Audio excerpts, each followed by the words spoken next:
Just a question. Kung bibigyan mo ng grado, kung bibigyan mo ng numero, ang iyong buhay ngayon, 1 to 10, yung 10 bilang pinakamasaya, pinakamaganda, pinakamabuti, ano po ang bibigay niyong numero o grado sa iyong buhay ngayon? Sino po yung mga 10? Yun. Salamat sa Diyos. Sino po 9? Sino pong 8? Sino pong 5? Yung iba yata 3. Meron po ba?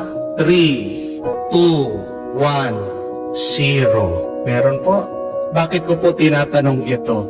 You have to grade or rate your life every day from 1 to 10. 10 being the highest. Because it is so dangerous. It is so scary when your life reaches 0. Nakakatakot po pag ang buhay betlog. Lalong-lalo na pag ang buhay negative.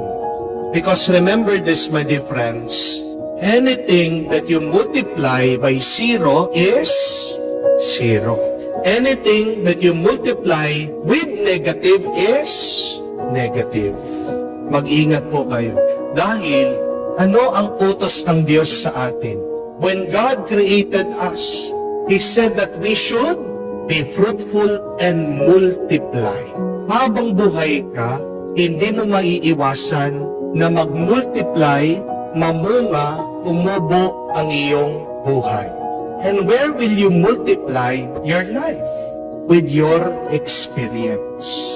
Mas maganda na ang buhay 1 kaysa sa 0. Tandaan niyo po. Dahil anything that you multiply with 1 is still a number. Amen? Anything that you multiply with 0 becomes empty. Anything that you multiply with negativity will become negative. Kaya pansinin niyo po, pag kayo po ay galit, lahat ng gagawin mo, galit ka, hindi magiging mabuti at maganda. Amen?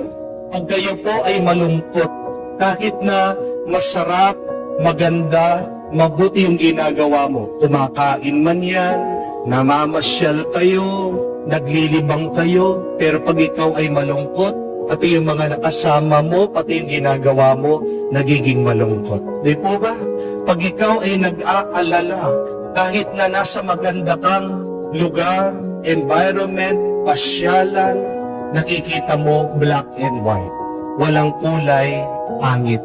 So, even if we are at our lowest state, try your hardest to reach 1. Kasi po, pag nakapunta ka na dun sa number 1, God will take care of the rest.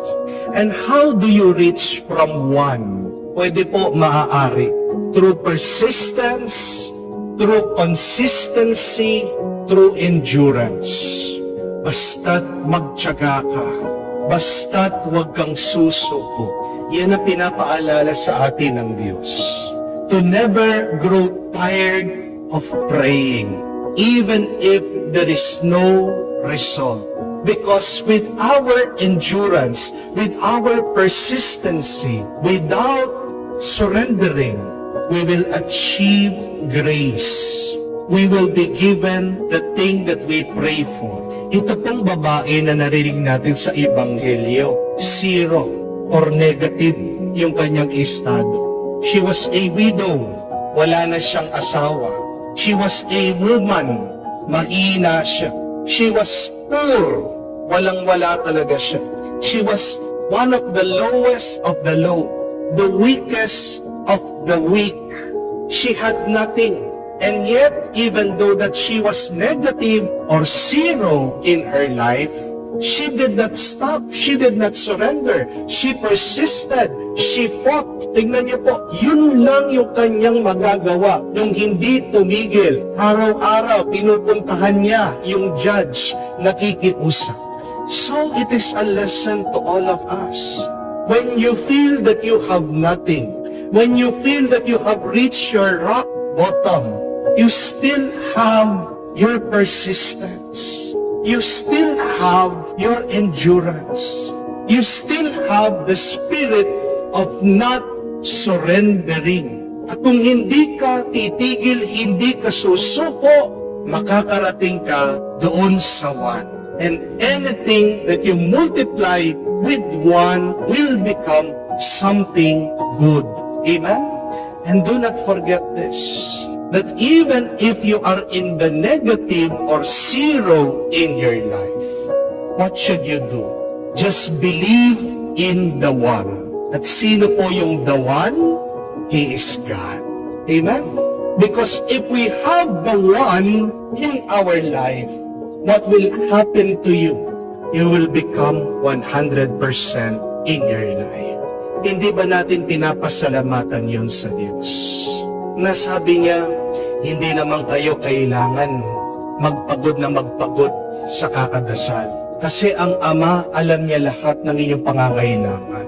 Kung nga yung mga masasamang tao nagkakaloob ng mabuti, yung pa kayang ating Diyos Ama na mabuti, hindi niya pagkakaloob sa atin na mabilisan yung makakabuti sa atin. So trust God that God is doing something in your life. God is so merciful. God is so loving. And yet our problem is we do not see this in our life. Amen? The problem is we doubt. Nagdududa tayo. Please remove your doubt and believe in the one. May napakaganda pong quotation, sabi, that to eat is not a sin. Ang pagkain ay hindi kasalanan. The sin is eating without gratitude. That is from a Saint Anthony. Oo nga naman, hindi kasalanan yung kumakain ka ng kumakain. Ang tunay na kasalanan ay kumakain ka na ng kumakain na hindi nagpapasalamat. And I think that is also one definition of sin. Yun yung kasalanan na kailangan nating tandaan. Yung nabubuhay ka, umihinga ka, umiiral ka, nagtatrabaho ka, nakikinabang ka sa buhay na ito, na hindi man nagpapasalamat at nagpupuri sa Diyos. Thank God for this life. Praise God for the things that you receive. The things that you have now are for your greater good, even if you have problems in your life. Constantly praise and thank the Lord. And do not grow weary. The only thing that we can do to reach the one is to believe. Believe and do not stop. And when you have reached the one, God will take care of you.